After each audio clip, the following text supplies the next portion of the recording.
এই অল্প কয়েকটা উপকরণ দিয়ে আজ কীভাবে আমার হাজব্যান্ড এত টেস্টি পাওভাজি বানালো সেটাই তোমাদের সাথে শেয়ার করব। প্রথমে আমি সবজিগুলোকে কেটে নেব, তারপর আমি সবজিগুলোকে সামান্য নুনের সাথে কুকারে সিটি দিতে দিয়ে দেব। দুটো হাই ফ্লেমে আর দুটো লো ফ্লেমে আমি ফেলে নিয়েছিলাম যাতে সবজিগুলো ভালোভাবে সিদ্ধ হয়ে যায়। এরপর ক্যাপসিকাম, পেঁয়াজ আর রসুনটাকে আমি একটু স্টাইল মেরে কাট করে নিলাম, একদম কুচি কুচি করে। তারপর কড়াইতে তেল দিয়ে দিয়েছি, তেলের ওপর জিরে রসুন ফোড়ন দিয়ে ভালো করে গোল্ডেন ব্রাউন করে ফ্রাই করে নিয়ে ক্যাপসিকাম পেঁয়াজটাকে দিয়ে দিলাম। ক্যাপসিকাম পেঁয়াজটাকে দিয়ে সামান্য নাড়াচাড়া করে নিয়ে ভালোভাবে যাতে ভাজা হয়ে যায়, তারপর নুন, হলুদ আর ধনে গুঁড়ো, জিরে গুঁড়ো আর এখানে আমি সবজি মশলা একটু অ্যাড অন করছি। এটা অপশান হিসাবে, আপনারা চাইলে দিতেও পারেন, নাও দিতে পারেন। তারপর আমি সিদ্ধ হয়ে যাওয়া সবজিগুলোকে ঢেলে ভালোভাবে মিক্স করে দিচ্ছি, একদম যাতে ফাইন পেস্ট হয়ে যায়।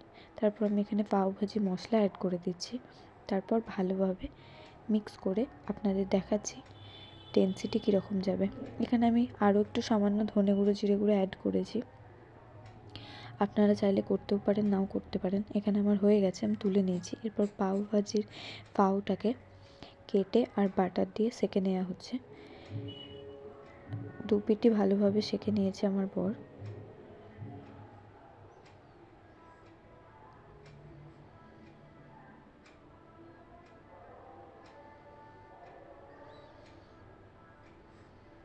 আমি এখানে আপনাদের দেখাচ্ছিলাম কেমন লাগছে সামনে থেকে দেখতে।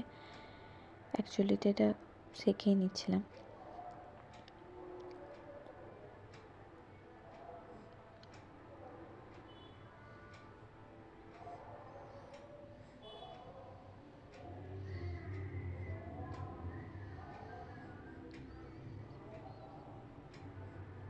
এখানে এরকমভাবে সেঁকা হয়ে যাওয়ার পর কড়াইতে আবার আমরা একটু সামান্য বাটার দিয়ে তারপর মশলাটাকে এর মধ্যে ঢেলে দেবো। মশলাটাকে যতটা দরকার আমরা অতটা হিসাবে নিয়ে আর সামান্য জল দিয়ে আর পাওভাজি মশলা দিয়ে ভালোভাবে মিক্স করে নিয়েছিলাম। এখানে আপনারা টেস্টটা দেখে নেবেন, কোনো কিছুর যদি কমই থাকে তো আপনারা সেটা দিয়ে ব্যালেন্স করে নিতে পারেন। এখানে আমার হাজব্যান্ড টেস্ট করে নিয়েছিল,